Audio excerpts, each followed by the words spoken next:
போறோம். அழைக்க போறோம். Praise lord pastor. Praise the lord. Praise lord. இன்றைய நாளிலே நித்திய வச்ச நேரத்திலே செய்து கொடுக்க வந்திருக்கிறீர்கள். உங்களோட ஒப்புக்கொடுக்கிற பாஸ்டர் ஆவியானவர் உங்களோட பேசின வார்த்தைக்காக காத்திருக்கிறோம். உங்களோட ஒப்புக் கொடுக்கிறோம், வழி நடத்துங்கள். ஆமென். Praise the Lord. ஆண்டவரும் உலக இரட்சகருமாய் இருக்கிற இயேசு கிறிஸ்துவின் நாமத்தில் அன்பின் வாழ்த்துக்களை சங்கமம் தமிழ் கிறிஸ்டியன் சேனலுக்கு நாங்கள் தெரிவிக்கிறோம். இந்த சேனல் மூலமாக பல நாடுகளுக்கு கர்த்தருடைய வார்த்தை கொண்டு செல்லப்படுகிறதை நினைத்து கர்த்தருக்குள் நாங்கள் மகிழ்கிறோம். இந்த கனமான ஊழியத்தை பொறுப்படுத்தி நடத்தி கொண்டு வருகிற ஒவ்வொருவருக்கும் எங்களுடைய திரும்பவும் உயிர்ப்பியும் ஊழியத்தின் சார்பாக நாங்கள் வாழ்த்துக்களை நாங்கள் தெரிவித்துக் கொள்கிறோம். இந்த காலையிலும் உங்கள் மத்தியில் வேதத்திலிருந்து சில ஆலோசனைகளை சொல்ல கர்த்தர் எனக்கு பாராட்டின இந்த நல்ல நேரத்துக்காக அவருடைய கிருபைக்காக நான் நன்றி செலுத்துகிறேன். பரிசுத்த வேதாகமம் சகரியா என்கிற தீர்க்கதரிசன புஸ்தகம் 9ஆம் அதிகாரம் 12ஆம் வசனத்தில் தெளிவாக ஒரு வார்த்தை சொல்லப்பட்டிருக்கிறது. திரும்பவும் சொல்லுகிறேன். பரிசுத்த வேதாகமத்தில் பழைய ஏற்பாட்டில் சகரியா தீர்க்க தரிசன புஸ்தகத்தில் 9ஆம் அதிகாரம் 12ஆம் வசனத்தில் ஆண்டவர் ஒரு வார்த்தையை தேவ ஜனத்திற்கு கொடுக்கிறார். தீர்க்க தரிசனமாக வார்த்தையை கொடுக்கிறார். நம்பிக்கையுடைய சிறைகளே அரணுக்கு திரும்புங்கள், இரட்டிப்பான நன்மையை தருவேன், இன்றைக்கே தருவேன். இந்த வார்த்தையை இன்று உங்கள் மத்தியில் வைத்து சில விடயங்களை வேதாகமத்திலிருந்து கவனிக்க கர்த்தர் நமக்கு கிருபை தருவாராக. நம்பிக்கையுடைய சிறைகளே என்று தேவன் தம்முடைய ஜனத்திற்கு ஒரு பெயரை கொடுக்கிறதை பார்க்கிறோம்.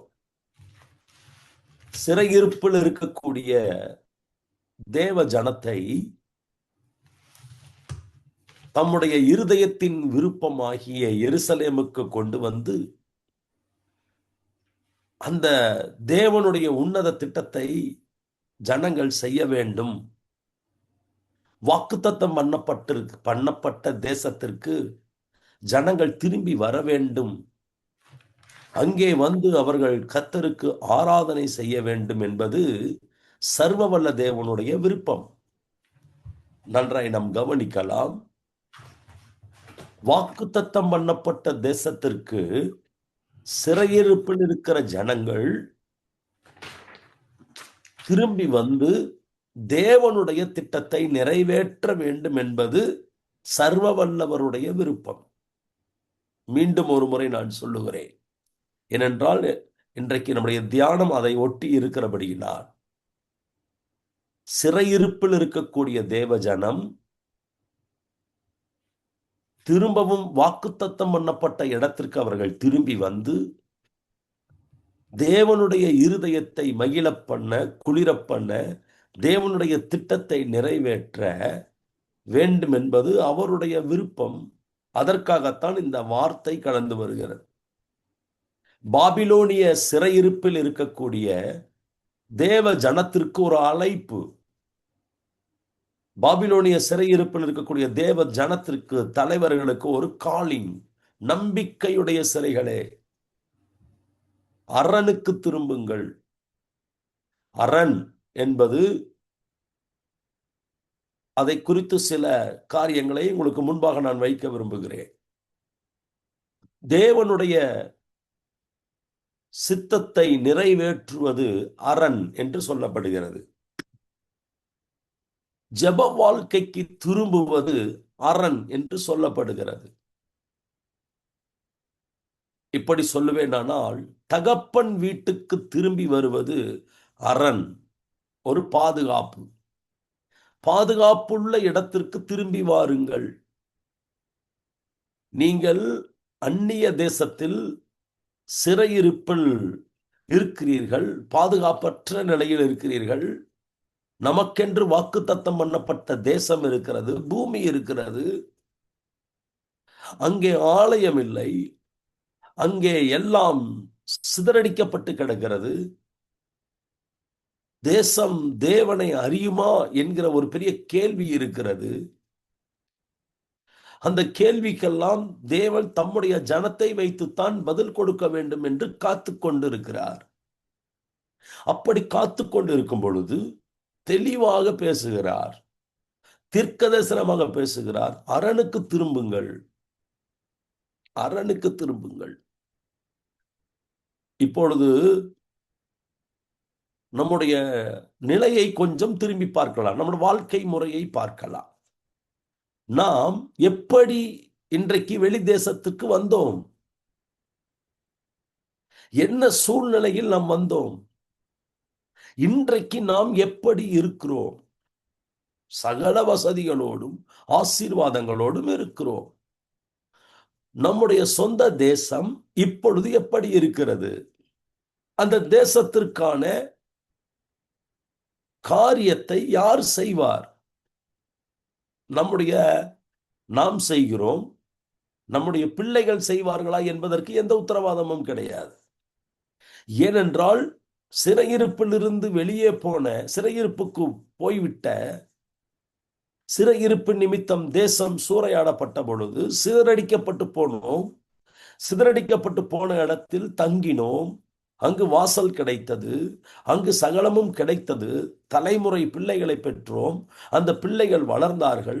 அந்த நாட்டின் கலாச்சாரங்கள், அந்த நாட்டினுடைய மொழிகள், அந்த நாட்டினுடைய எல்லா காரியங்களையும் நம்முடைய பிள்ளைகள் பின்பற்றி வாழ பழகிவிட்டபடியினால் சொந்த தேசத்திற்கு திரும்பி தன் தேசத்தை மீட்டெடுக்க வேண்டும் என்கிற பாரம் இன்றைக்கு எத்தனை பேருக்கு இருக்கிறது? என்னால் முடிந்தால் பணம் கொடுக்கிறேன், என்னால் முடிந்தால் வருடத்துக்கு ஒரு முறை போய் நான் பார்த்து கொண்டு வருகிறேன். ஆனால் திரும்ப முடியாது, வர முடியாது, தங்க முடியாது. காரணம், இன்னும் தேசம் தன் இயல்புக்கு திரும்பவில்லை. எங்களுக்கு எந்த விதமான ஒரு நம்பிக்கையும் இல்லை என்கிற ஒரு எண்ணம் எல்லாருடைய இருதயத்திலும் இருக்கிறது தானே. ஆனால் ஆண்டவர் சொல்லுகிற காரியம் என்ன? திரும்புங்கள்ங்கிறார். அரணுக்கு திரும்புங்கள். எப்படி? உங்க சிந்தையில, உங்க மைண்ட்ல அரணுக்கு திரும்புங்க. உங்க மைண்ட்ல, நம்முடைய எண்ணங்கள்ல, நம்முடைய இருதயத்துல அரணுக்கு திரும்புங்கள். அப்ப சொல்றாரு, நான் இரட்டிப்பான நன்மையை தருவேன். எப்ப தருவேன்? இன்றைக்கே தருவேன். அப்படி என்றால் என்ன சொல்லுகிறார்? என்றைக்கு நாம் அரணுக்கு திரும்புகிறோமோ, அரண் என்கிற தேவ திட்டத்துக்குள் வருகிறோமோ, அரண் என்கிற தேவனுடைய சித்தத்தை நிறைவேற்றுவதற்கு நாம் இறங்கி வருகிறோமோ, அப்பொழுதுதான் தேவன் இரட்டிப்பான நன்மையை தம்முடைய ஜனங்களுக்கு தருவேன் என்று வாக்கு பண்ணுகிறார். எல்லா வாக்கு தத்தங்களும் நிபந்தனைகளுக்கு உட்பட்டது. எல்லா வாக்கு தத்தங்களும் நிபந்தனைகளுக்கு உட்பட்டது. நிபந்தனை இல்லாமல் எந்த ஆசீர்வாதமும் இல்லை, வாக்குத்தத்தமும் இல்லை. நாம் ஒரு சிதறடிக்கப்பட்ட ஒரு கூட்டமாய் இருந்தாலும் நம்பிக்கையுடைய சிறைகளே என்றுதான் ஆண்டவர் நம்மை பார்த்து சொல்லுகிறார். உலகம் முழுவதும் இருக்கிற தமிழ் ஜனங்களுக்குள் இந்த வார்த்தை ஆழமாக பதிய வேண்டும் என்கிற ஒரு பாரத்தின் அடிப்படையில் இந்த வார்த்தையை உங்களுக்கு முன்பாக நான் வைக்கிறேன். வேதாகமத்தில் நெகேமியா என்கிற ஒரு தேவ மனிதர் இருக்கிறார். இந்த நெகேமியா அவர் அந்நிய தேசத்துல அரண்மனையில ராஜாவுக்கு பானபாத்திரக்காரனாய் இருக்கிறார். நெகேமியா இப்படி அவர் வாழ்ந்து கொண்டிருந்த பொழுது தன் தேசத்தினுடைய செய்தியை அவர் கேட்கிறார்.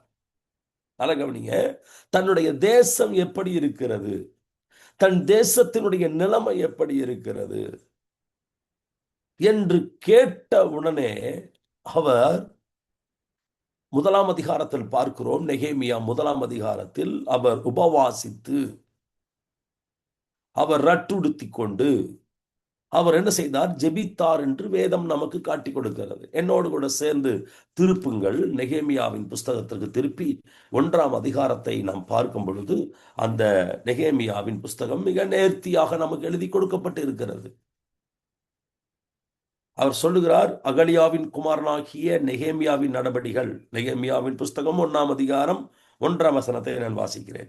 20ஆம் வருஷம் கிஸ்லேயு மாதத்தில் நான் சூசான் என்னும் அரண்மனையில் இருக்கும்போது சம்பவித்தது என்னவென்றால், என் சகோதரர்கள் ஒருவனாகிய ஆனானியும் வேறே சில மனுஷரும் யூதாவிலிருந்து வந்தார்கள். அவர்களிடத்தில் நான் சிறையிருப்பில் மீண்டு தப்பின யூதரின் செய்தியையும் எருசலேமின் செய்தியையும் விசாரித்தேன். அவருக்கு நல்ல ஒரு காரியம். ஊரிலிருந்து தன் தேசத்திலிருந்து வந்திருக்கிறாங்க. வந்த உடனே கேட்கிறார், எப்படி இருக்கிறது நம் தேசம்? எப்படி இருக்கிறது நம் தேசம்?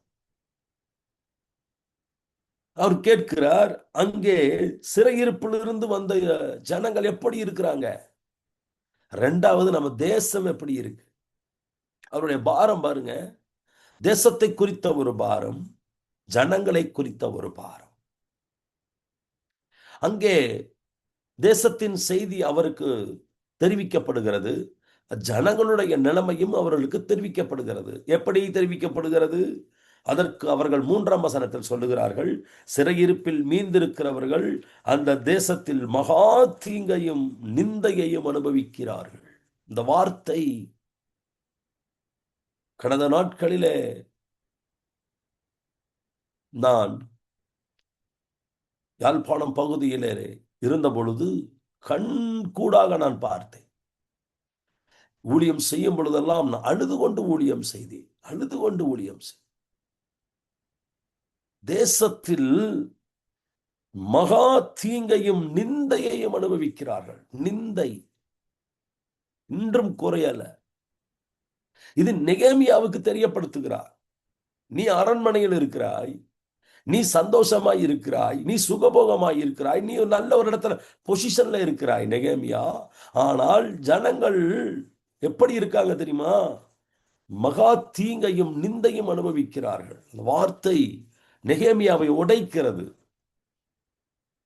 அது மாத்திரமல்ல, எருசலேமின் அலங்கம் இடிபட்டதும் அதன் வாசல் அக்கினியால் சுட்டெரிக்கப்பட்டதுமாய் கிடக்கிறது என்று என்ன செய்யறார்கள்? அந்த வார்த்தையை சொல்லுகிறார்கள். தேசத்தினுடைய நிலையை, ஆலயத்தினுடைய நிலையை, அலங்கத்தினுடைய நிலையை, தேவனுடைய அந்த உன்னதமான அந்த திட்டம் இருக்கிறது அல்லவா, அந்த திட்டத்தினுடைய காரியங்கள் அறிவிக்கப்படும் பொழுது நெகேமியா என்ன செய்கிறார் என்றால், அதை கேட்ட மாத்திரத்திலே வசனம் சொல்லுகிறது, 4ஆம் வசனத்திலே, உட்கார்ந்து அழுது சில நாளாய் துக்கித்து உபவாசித்து மன்றாடி பரலோகத்தின் தேவனை நோக்கி அவர் ஜெபிக்கிறார், உபவாசம் எடுக்கிறார், துக்கிக்கிறார். எல்லா காரியங்களும் நடக்கிறது. நன்றை கவனிங்க. சொல்ல வந்த காரியம், ஒரு துக்கம் நிறைந்த ஒரு வாழ்க்கையோடு வாழ்ந்து கொண்டிருக்கிறார்.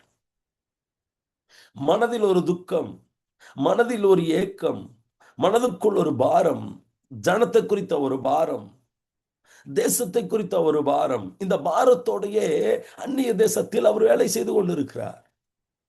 இந்த சத்தத்தை கேட்டுக்கொண்டிருக்கிற நீங்களும் இப்படி இருக்கலாம். உங்க மனதில் இருக்கலாம் தேசத்தை குறித்த பாரம். என்னால் என்ன செய்ய முடியும் இனி என்று யோசித்துக் கொண்டிருக்கலாம். எதையும் இனி நான் திட்டம் பண்ண முடியாது. என் வாழ்க்கையின் பாதி முழு வாழ்க்கையும் முடித்துவிட்டு கடைசி நிமிடத்தில் நான் வாழ்ந்து கொண்டிருக்கிறேன் என்று சொல்லுகிறவர்கள் இருக்கலாம். சூழ்நிலைகள் எங்களுக்கு சாதகமில்லை, எங்களுக்கு சரீரத்தில் பலன் இல்லை, திரும்ப எங்களால் செல்ல முடியாது என்று சொல்லிக் கொண்டிருக்கலாம். ஆனால் மனதில் சந்தோஷம் இருக்கிறதா? நம் தேசத்தை நினைக்கப்படும் பொழுது, ஆகாரத்தில் கை வைக்கப்படும் பொழுது நமக்கு ஒரு சந்தோஷம் இருக்கிறதா? அந்த சிந்தையைத்தான் உங்களுக்குள் விதைப்பதற்கு கர்த்தர் எனக்கு இந்த வாய்ப்பை தந்திருக்கிறார். வேதாகமத்துல இந்த வாய்ப்பை இந்த சத்தியத்தை தேவ ஜனங்களுக்கு, தமிழ் ஜனங்களுக்குள் கடத்துவதற்கு கர்த்தர் எனக்கு ஒரு வாய்ப்பை கொடுத்திருக்கிறார் என்றுதான் நான் பார்க்கிறேன். அப்ப இந்த நெகேமியா என்ன செய்கிறார்? 2ஆம் அதிகாரத்தை பார்க்கப்படும் பொழுது தன்னுடைய ராஜாவுக்கு தன்னுடைய வேலையை அவர் செய்து கொண்டிருந்த பொழுது 2ஆம் வசனம் சொல்லுகிறது, 2ஆம் அதிகாரம் 2ஆம் வசனம் நெகேமியாவில். அப்பொழுது ராஜா என்னை பார்த்து, நீ துக்கமுகமாய் இருக்கிறது என்ன? உனக்கு வியாதி இல்லையே. அவர் சொல்றாரு, உனக்கு வியாதியே இல்லப்பா, ஆனா நீ துக்கமா இருக்கிற. அப்போ இது என்ன அப்படின்னு சொல்லும் பொழுது அவங்க சொல்றாங்க, இது மனதின் துக்கமே ஒழிய இது வேறொன்றும் இல்லை. மனதின் துக்கம், மனதின் துக்கம். நல்லா கவனிங்க, இந்த வார்த்தையை கவனிங்க, ஆழமா கவனிங்க. நான் இந்த சில வார்த்தைகளுடைய ஆழத்தை தான் நான் உங்களுக்கு கற்றுக் கொடுக்க விரும்புகிறேன். மனதின் துக்கம். என்னதான் நம்ம சந்தோஷமா இருந்தாலும், எவ்வளவுதான் நம்ம பிள்ளைகளோடு கூட சந்தோஷமா இருந்தாலும், இந்த மனதின் துக்கம் நம்ம விட்டு போயிருக்கா? சொல்லுங்க பார்க்கலாம். இல்ல. மனதின் துக்கம் இன்னைக்கு வரைக்கும் அந்த மனதின் துக்கம் சுமந்து கொண்டுதான் வாழ்ந்து கொண்டு இருக்கிறோம். மனதின் துக்கத்தை விட்டு இன்று வரை நம்மளால் வெளியே வர முடியவில்லை. வேலை செய்கிறோம், சகல காரியங்களை பார்க்கிறோம், குடும்பங்களை பார்க்கிறோம், ஆராதிக்கிறோம், சபைக்கு போகிறோம், எல்லா காரியங்களையும் செய்கிறோம். மனதின் துக்கம் மாறி இருக்கிறதா? இவருடைய மனதின் துக்கம் என்ன? ராஜா கண்டுபிடிச்சிட்டார், உனக்கு வியாதி எல்லாம் கிடையாது, உன் மனதின் துக்கம். இந்த மனதின் துக்கம் நீங்க வேண்டுமானால் ஒரே ஒரு காரியம், ஒரே ஒரு காரியம், அரணுக்கு திரும்புங்கள். நெகேமியா சொல்றாரு, என் தேசம் எப்படி இருக்கு தெரியுமா ராஜா? அந்த சம்பவத்துக்குள் நான் அதிகமாய் போக விரும்பவில்லை. அந்த காரியத்தை மாத்திரம் உங்களுக்கு அழுத்தி சொல்ல விரும்புகிறேன்.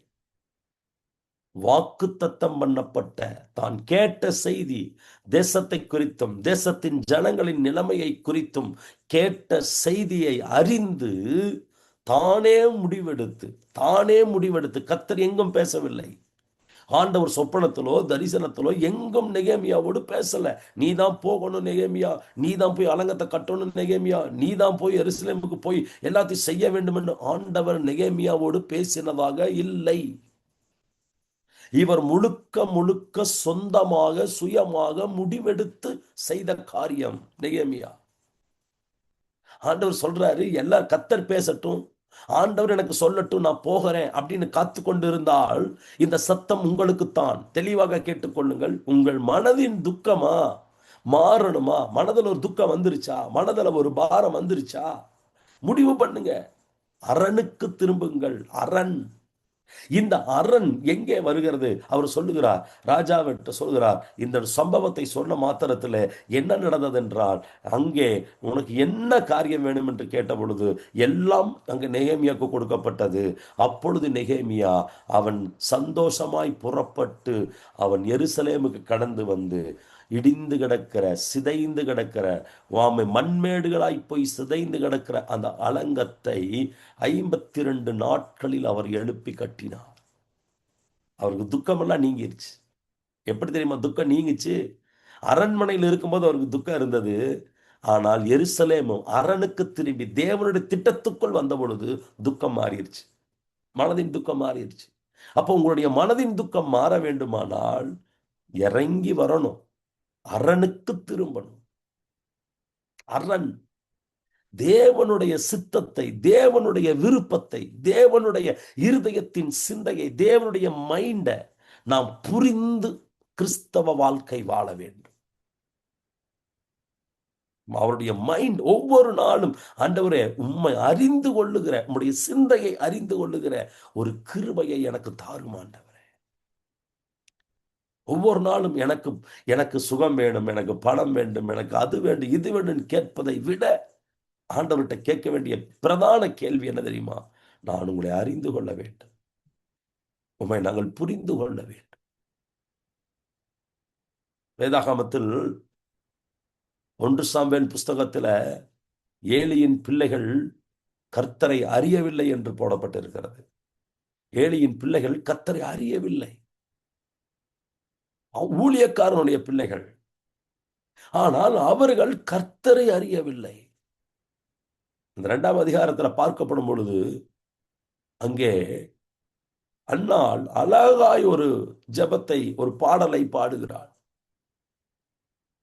கர்த்தரை குறித்து தீர்க்க தரிசனமாய், அவரை குறித்து, ஆண்டவரை குறித்து மகிமையாய் தீர்க்க தரிசனமான வார்த்தைகளை வைக்கிறார். மிக மிக உன்னதமான வார்த்தைகள் அங்கு பயன்படுத்தப்படுகிறது அண்ணான். ஆனால் சொல்லி முடித்த அடுத்த வசனம் சொல்லுகிறது, ஏலியின் பிள்ளைகள் பேலியாளின் பிள்ளைகள் இருந்தாங்க, அவர்கள் கர்த்தரை அறியவில்லை. அப்படின்னு என்ன அர்த்தம்? தேவ ஜனம் தேவனை அறியவில்லை என்றால் ஆண்டவர் யாரோ ஒருவரை கொண்டு வந்து தம்முடைய காரியத்தை நிறைவேற்றுவார்.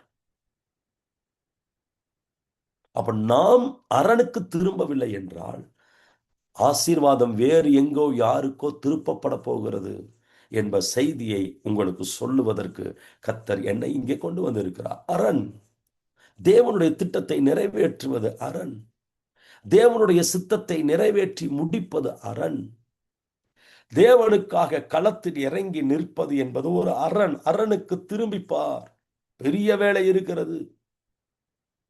அரணுக்கு திரும்பி பாருங்கள், மிகப்பெரிய வேலை காத்து கொண்டு இருக்கிறது. இந்த புத்தகத்தை, நெகேமியாவினுடைய புத்தகத்தை படிக்கப்படும் பொழுது அது ஏராளமான சரித்திர சம்பவங்கள் அதுக்குள் இருக்கிறது. இந்த நெகேமியா செய்த காரியம் என்ன தெரியுமா? அவர் 52 நாள் அலங்கத்தை கட்டி முடித்து விட்டு அவர் திரும்ப போய்விடவில்லை. ஆலயம் இருக்கிறது, அதற்கு ஒரு அலங்கம் கட்டி விட்டாச்சு, காம்பவுண்ட் வால் கட்டியாச்சு. இப்போ ஆலயமும் இருக்கிறது, அலங்கமும் எல்லாம் இருக்கிறது. ஆனா ஆலயத்தில் ஆட்கள் இல்லை. ஆலயத்தில் ஆட்கள் இல்லை. இங்க எல்லாம் எங்க போனாங்கன்னு விசாரிச்சு பார்த்தா எல்லாரும் என்ன செஞ்சுட்டாங்கன்னா, அங்க சிறையிருப்பில் இருந்து வந்துட்டாங்க.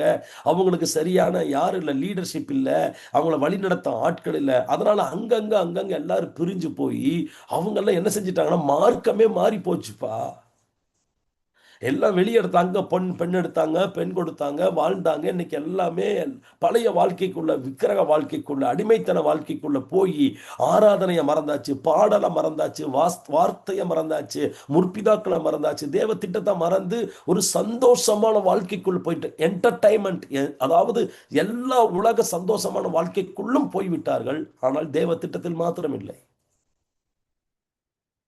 தேவ திட்டத்தில் மாத்திரம் இல்லை.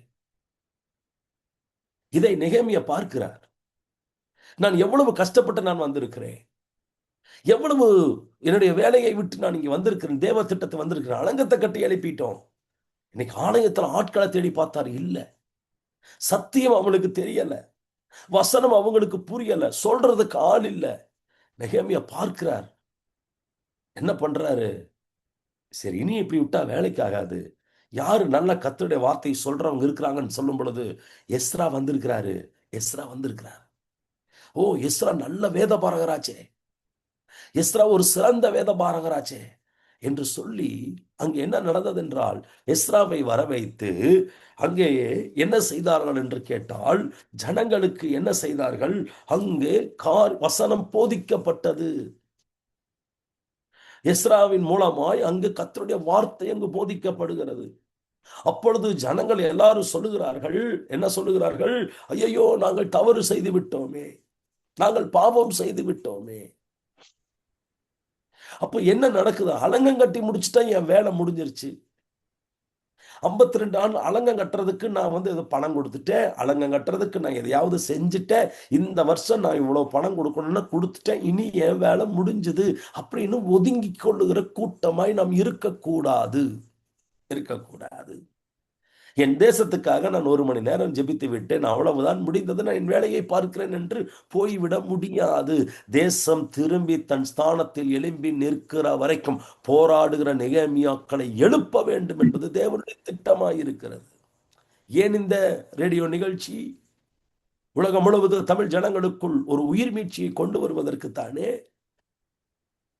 எப்படி நெகேமியா ஒரு எஸ்ராவை கொண்டு வந்து தன் ஜனங்களுக்கு வேதத்தினுடைய மகத்துவங்களை கற்றுக் கொடுத்து திரும்பவும் அவர்களை தேவனுடைய திட்டத்துக்குள், ஆலயத்துக்குள் கொண்டு வந்து எப்படி ஆராதனை செய்கிறவர்கள், பாடுகிறவர்கள், பணிவிடை செய்கிறவர்கள், எல்லாரையும் வாசல் காட்கிறவர்கள், எல்லாத்தையும் அந்தந்த பணிகளுக்கு திரும்ப தேடி தேடி கண்டுபிடித்து கொண்டு வந்து அந்த ஸ்தானத்தில் நிறுத்தினதுக்கு காரணம் அங்கே ஒரு வசனம் போதிக்கப்பட்டதல்லவா? அதனாலதான் இந்த சேனல் மூலமாய் வசனம் போதிக்கப்படுகிறது. தேவ திட்டம் ஜனங்களுக்குள் கடத்தப்படுகிறது. எப்படியாகிலும் ஒரு கூட்டம் எழும்பி விடாதா? எப்படியாவது ஒரு கூட்டம் தேவனுடைய சித்தத்தை நிறைவேற்றி விடாதா?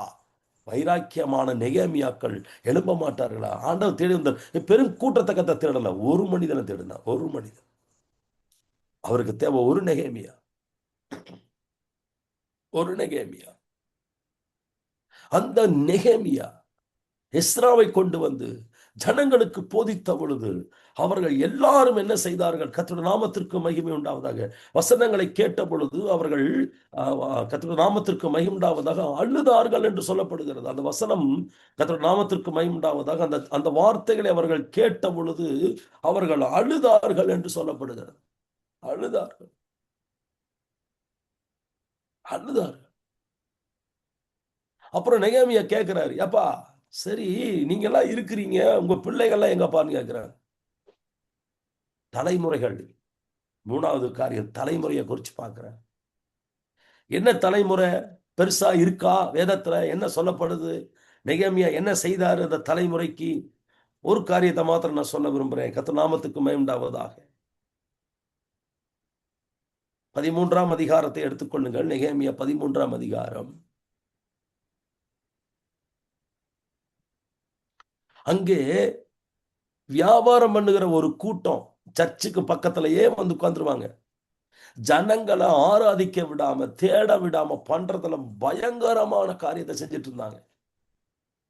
அப்போ நெகேமியா என்ன பண்றாருன்னா, அவர்களை கடிந்து கொண்டு, இனிமேல் இந்த பக்கம் வியாபாரம் பண்றதுக்கே நீங்க வரக்கூடாதுன்னு சொல்லி அவர்களை கடிந்து அவர்களை துரத்தி விட்டுறாரு.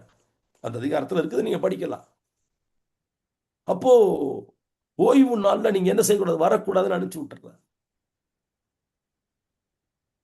அப்போ 23ஆம் வசனம் சொல்லுகிறது, நெகேமியா 13:23 சொல்லுகிறது, அஸ்தோத், அம்மோன், மோவாப் ஜாதிகளான ஸ்திரீகளை சேர்த்து கொண்ட சில யூதரையும் அந்த நாட்களில் கண்டேன். அப்ப யூதர்கள் யாரு? தேவனுடைய ஜனம். அது பரிசுத்த வித்து. ஓகேங்களா? தேவனால் வாக்குத்தத்தம் பண்ணப்பட்ட ஜனம், பிரித்தெடுக்கப்பட்ட ஜனம். இந்த ஜனம் என்ன செஞ்சிருக்குதுன்னு பாத்தீங்கன்னா, அஸ்தோத்து, அம்மோனு, மோவாப் ஜாதிகளான ஸ்திரீகளை கல்யாணம் பண்ணி இருக்கிறாங்க. இன்னைக்கு நம்ம பிள்ளைகள் யாரை கல்யாணம் பண்ணிட்டு இருக்காங்க? அடுத்த தலைமுறை எங்க மேரேஜ் பண்றாங்க? கலந்து. இன்னைக்கு இது வந்து கலாச்சாரமா நம்ம வந்து வேற மாதிரி எடுத்துட்டு போய்கிட்டு இருக்கிறோம்ல. பிள்ளைங்க விரும்பிட்டாங்க. ஆமா, அவங்களுக்கு தேவ திட்டம் இல்லை, தேவனுடைய காரியங்கள் பார்க்க வேண்டியது இல்லை, அவங்க நம்ம பேச்சுக்கு கீழ்ப்படிய மாட்டாங்க, அவங்க இஷ்டத்துக்கு விட்டாச்சு, ஒன்றும் செய்ய முடியாது, அவங்க எல்லாமே நாகரிகத்துக்குள்ள போயாச்சு. பரிசுத்தமோ பிரதிஷ்டையோ அழைப்போ தேவ திட்டமோ அவங்களுக்குள் கடத்தப்பட முடியாத அளவுக்கு அறிவு பெருகிவிட்டது.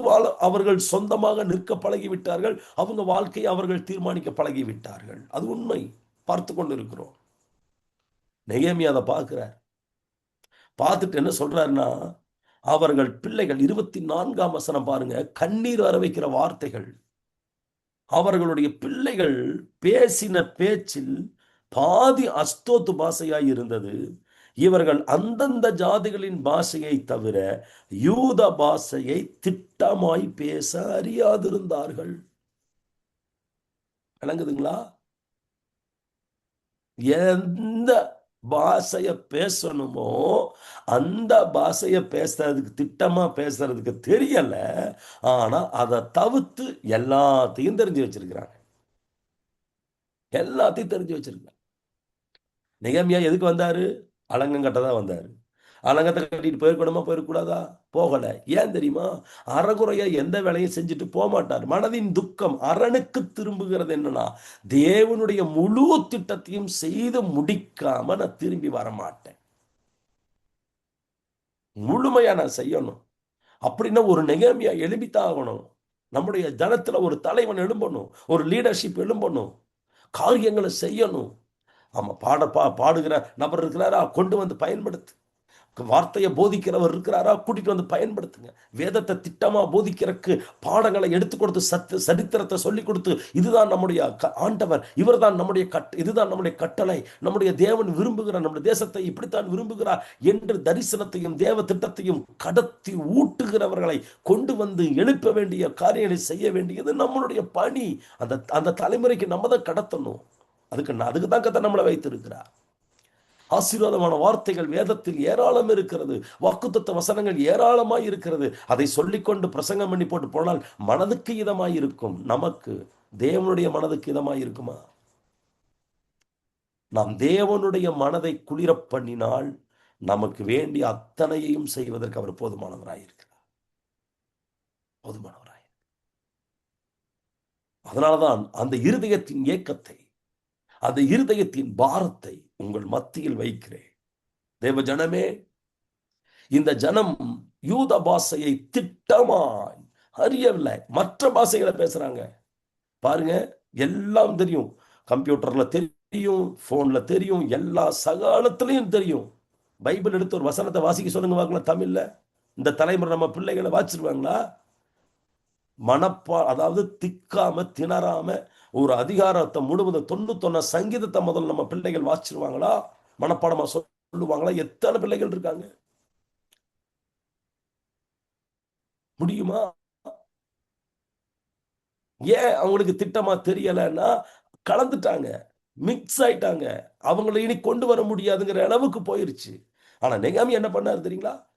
வசனம் சொல்லுகிறது, நெகேமியா என்ன செய்தார்? 25ஆம் வசனத்தை அவர்களையும் நான் கடிந்து கொண்டு, கூப்பிட்டு கடிந்து கொண்டாரா. என்ன குடும்பம் நடத்திட்டு இருக்கிறீங்க? என்ன பிள்ளைகளை வளர்த்திட்டு இருக்கீங்க? எங்கிருந்து வந்தோம்? எப்படி வந்தோம்? நம்ம நிலைமை என்ன? தேசத்தின் நிலைமை என்ன? சூழ்நிலை என்ன? பார்த்தீங்களா? தெரியலையா? அப்படின்னு கடிந்து கொண்டிருப்பதற்கு வாய்ப்புகள். அதுக்கு பேர் தான் கடிந்து கொள்ளுதல். நெகேமியா அவர்களை கூப்பிட்டு கடிந்து கொள்ளுகிறார். அப்ப நமக்கு கடிந்து கொள்ளுகிற ஒரு தலைவன் வேணும். ஆவிக்குரிய லீடர்ஷிப்ல கடிந்து கொள்ளுதல் ரொம்ப முக்கியம். எச்சரித்து இதுதான் சரி, இதுதான் தவறு, இப்படி செய்யக்கூடாது, இப்படி செய்யணும் என்று சொல்லக்கூடிய ஒரு தலைவன், ஒரு லீடர், ஒரு நெகேமியாக்களை தேவன் இன்றைக்கு நம்ம தமிழ் ஜனங்களுக்குள் ஏற்படுத்தி கொடுக்க வேண்டும் என்பது தேவனுடைய பாரம். அந்த பாரத்தை உங்கள் மத்தியில் வைப்பதற்கு கர்த்தர் எனக்கு வாய்ப்பு கொடுத்திருக்கிறார் என்று நான் நம்புகிறேன். அப்பொழுது கடிந்து கொண்டது மாத்திரமல்ல, அவர் என்ன செய்தார்? அவர்கள் மேல் வரும் சாபத்தை கூறினார். வசனம் சொல்லுகிறது, இப்படியே பண்ணிட்டு இருந்தீங்கன்னா இது சாபம்பா, இது சாபமா மாறிடும். இப்படியே வாழ்ந்தோம்னா நம்ம தலைமுறைக்கு ஆசீர்வாதத்தை வச்சுட்டு போக மாட்டோம்ப்பா, இது தலைமுறைக்கு சாபத்தை கொண்டு வந்துடும். எனக்கு முன்பாக வாழ்ந்த முற்பிதாக்கள், எனக்கு வாழ்ந்த தாத்தா பாட்டிகள், எனக்கு வாழ்ந்த பரிசுத்தவான்கள் எங்களுக்கு ஆசீர்வாதத்தை விதைச்சிட்டு போனாங்க. இப்ப நாங்க உங்களுக்கு ஆசீர்வாதத்தை விதைக்கணும்னா நாங்க சொல்றதை கேளு. நாங்க எங்களுக்கு பிதாக்கள் சொன்னதை நாங்க கேட்டோம், கீழ்ப்படிஞ்சோம். வறுமை, பசி, போரு, யுத்த களத்தை தாண்டி உயிர் பிழைச்சு வந்தோம், கத்தரை பிடிச்சுக்கிட்டோம். இன்னைக்கு உங்களுக்கு அது தெரியாது, உங்களுக்கு அந்த பாதை இல்லை. ஆனால் ஆண்டவரை பிடிச்சுக்க. பிடிக்கலன்னா சாபம் வந்துரும்பா. நீ சாபத்தின் தலைமுறையை வாழ்ந்துடக்கூடாதுப்பா, நீ ஆசீர்வாதத்தின் சந்ததியை வாழ்ந்து காட்ட வேண்டும் என்று சொல்லுகிற தலைவர்களை கர்த்தர் தேடி வந்து கொண்டிருக்கிறார், தேடிட்டு இருக்கிறார். தேசத்தில் ஆசீர்வாதத்தை சொல்லுவதற்கு ஆயிரக்கணக்கானவர்கள் உண்டு. ஆசீர்வாதத்தையும் மற்றவர்கள் சாபத்தையும் கூறி சாபத்துக்குள் போய்விடாதே என்று கடிந்து கொண்டு எச்சரித்து தேவனிடத்தில் திருப்புகிற தலைவர்களும் நமக்கு வேண்டும். அப்ப அதை சொல்லி முடிச்சுட்டு என்ன சொல்ற வசனம் சொல்லுகிறது? அவர்களில் சிலரை அடித்துங்கிறார். சிலரை அடிச்சாரா? அடியாத மாடு பணியாதுன்னு சொல்லுவாங்க தமிழ் பழமொழி. பிரம்பை கையாடாதவன் தன் மகனை பகைக்கிறான் வசனம் சொல்லு. அப்ப அந்த அடி சில பேருக்கு விழுந்துச்சு. அந்த அடி சில பேர் சொல்லி கேட்கலன்னா சில பேர் அடிச்சுதான் திருத்த வேண்டியது இருக்கு. அதை நெகேமியா செய்தார். நெகேமியா அலங்கம் கட்டிட்டு அரண்மனைக்கு போய் உட்கார்ந்துக்கல்ல, கடிந்து கொள்ளுகிறார், சாபத்தை கூறுகிறார், அவர்களுக்கு சொல்லுகிறார், தப்புப்பா, நீ பண்றது தப்பு. அப்புறம் சிலரை அடிக்கிறார். சிலர் அடிச்சு அதுக்கப்புறமா பாருங்க என்ன பண்றாருன்னா, மயிரை பீத்து முடிய பிடிச்சி இழுத்துட்டாரா, பிச்சுட்டாரா. தப்பிச்சு போக பார்த்துருக்கலாம், முடியல, முடிய பிடிச்சி இழுத்துட்டார். அப்போ நெகேமியா இந்த அளவுக்கு இறங்கி போறாருன்னா அவருக்குள்ள இருந்த அந்த வைராக்கியம். நான் அரண்மனையில நல்ல ஜாப்ல இருந்தேன், நான் தேசத்தை குறிச்சு கேள்விப்பட்டேன், எனக்குள்ள பாரம் வந்தது, நான் அழுதேன், ஒப்பு கொடுத்தேன், நானே இறங்கி வந்தேன். இங்க பார்த்தா நீங்க எல்லாம் இப்படி இருந்தீங்கன்னா எப்படி தேசம் சந்திக்கப்படும் அவரால் தாங்க முடியல. அதனாலதான் கடிந்து கொள்றாரு, சாபத்தை கூறுறாரு, அடிக்கிறாரு, முடிய பிச்சு இழுக்கிறாரு. இழுத்து என்ன சொல்றாரு? நீங்கள் உங்கள் குமாரத்திகளை அவர்கள் குமாரருக்கு கொடாமலும் அவர்கள் குமாரத்திகள் ஒருவரையும் உங்கள் குமாரருக்காயிலும் உங்களுக்காயிலும் கொல்லாமலும் இருக்க வேண்டும் என்று அவர்களை தேவன் மேல் ஆணையிட பண்ணி, அவர்களை ஆணையிட சத்தியம் பண்ண சொல்லி. கொடுக்கவே கூடாது. உன் பிள்ளை அப்படிதான் கேட்பான், நீ கொடுக்காத, ஆமென். கொடுக்காத, சத்தியம் நில்லு. நெகேமியா ரொம்ப ஸ்ட்ராங்கா அந்த அந்த வேர்டை சொல்றாரு. தலைமுறைகளுக்கான ஒரு பக்தி வைராக்கியத்தை காட்டுகிற தலைவர்களை கதை தேடுறாரு. ஆமென். இன்னைக்கு தலைமுறை எங்க நிக்குதுன்னு தெரியல. நம்ம பிள்ளைகள் எங்க நிக்கிறாங்கன்னு தெரியல. அதனாலதான் கர்த்தர் இந்த வார்த்தையை பாரத்தோடு நமக்கு சொல்லுகிறார். அவர் சொல்லுகிறார், ஆண் என்று அவர்களை நோக்கி சொல்லுகிறார், இஸ்ரவேலின் ராஜாவாகிய சாலமோன் இதனாலே பாவம் செய்தான் அல்லவா. சாலமோனை கோட் பண்றாரு பாருங்க. சாலமோனை பாத்தியா? அறிவு இருந்தது, அறிவு ஆண்டவர் கொடுத்தாரு. ஆனா அவன் அறிவுல ஆட்சி நடத்தினா, அறிவை தந்த ஆண்டவரை நம்பி ஆட்சி செய்யல. சாலமோன் பண்ண மிஸ்டேக். அவன் அறிவை நம்பி எல்லாரும் வந்தாங்க, அறிவை தந்த ஆண்டவரை அவன் விட்டு விட்டதுனால் மாறி போயிடுச்சு. அத சொல்றார், அவனை போன்ற ராஜா அநேகம் ஜாதிகளுக்குள்ளே உண்டாயிருந்ததில்லை. அவன் தேவனாலே சிநேகிக்கப்பட்டவனாய் இருந்தான். தேவன் அவனை இஸ்ரவேல் அனைத்தின் மேல் ராஜாவாக வைத்தார். அப்படிப்பட்டவனையும் மறுஜாதியான ஸ்திரீகள் பாவம் செய்ய பண்ணினார்களே. நம்ம பிள்ளைகள் நல்ல பிள்ளை இருந்தாலும் வெளியிலிருந்து வர்றதை நம்ம பிள்ளைகளுக்கு கெடுத்துரும். ஆலயத்துக்கு போறதை கெடுத்துரும். ஞாயிற்றுக்கிழமை தான் ப்ரோக்ராம் வைப்பாங்க, சண்டே தான் வெளியே போக சொல்லுவாங்க, சர்ச்சுக்கே வரமாட்டேன்பாங்க. நீ வரலன்னா எனக்கு வேண்டான்னு சொல்லி நெருக்குவாங்க. அப்ப என்னாகும்? நீ போயிட்டு வா, நான் அடுத்த வாரம் வரேன், முடிஞ்சது. தலைமுறைகளை விட்டுறக்கூடாது, தலைமுறைகளை விட்டுவிடக்கூடாது. அப்போ கர்த்தருடைய நாமத்திற்கு மகிமை உண்டாவதாக. அவர்கள் கர்த்தருடைய நாமத்திற்கு மகிமை உண்டாவதாக எல்லாரும் ஒப்பு கொடுத்தாங்க.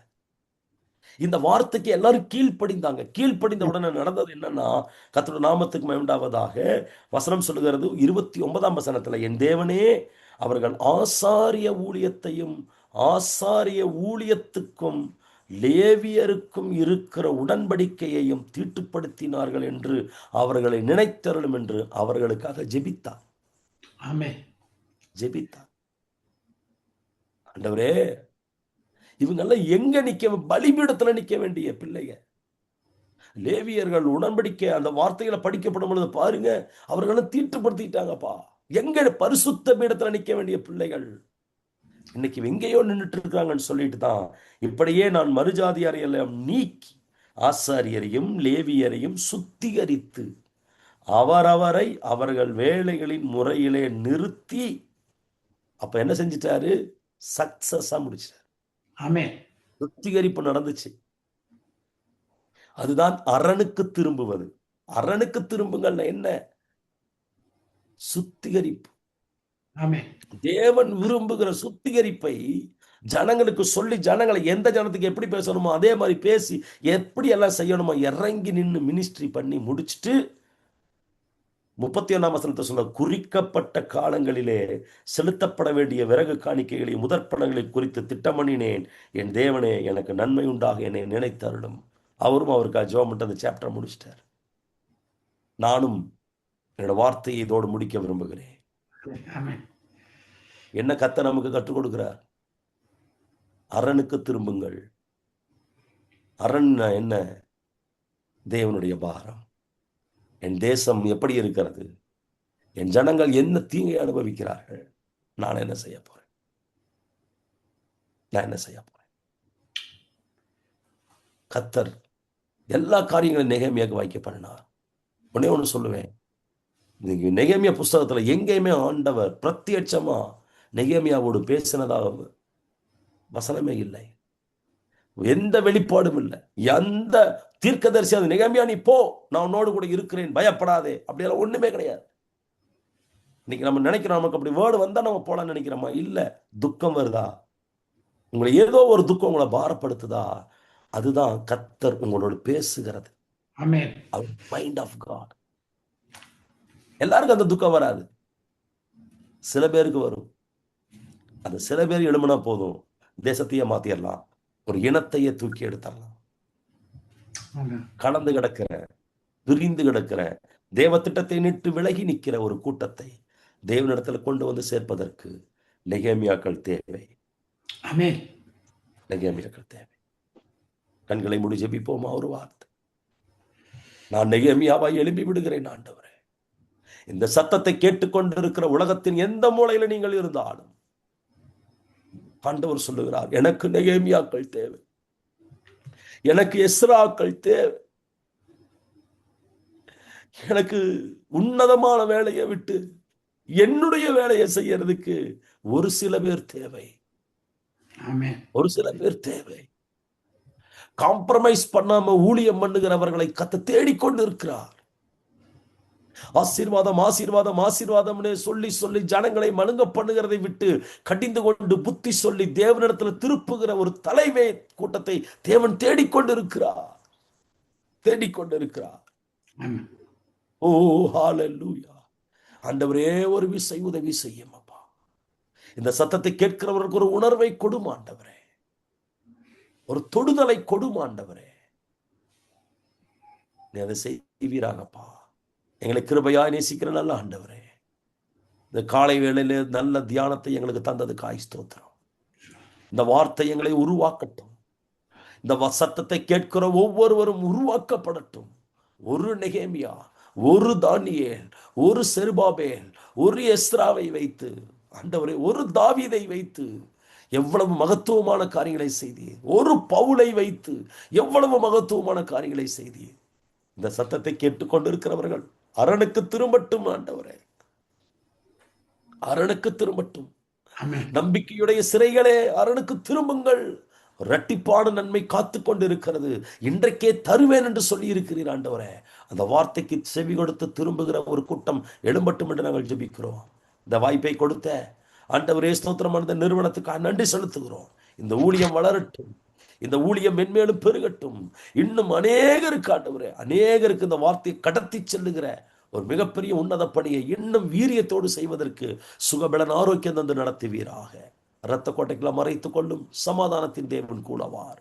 துதி கன மகிமை யாவற்றையும் நீரே எடுத்துக்கொள்ளும். இரட்சகர் இயேசுவின் நாமத்தில் ஜெபிக்கிறோம் எங்கள் ஜீவனுள்ள நல்ல பிதாவே. ஆமென், ஆமென். ஆமென். God bless amen. you. ஆண்டவர் உங்களை ஆசீர்வதிப்பாராக.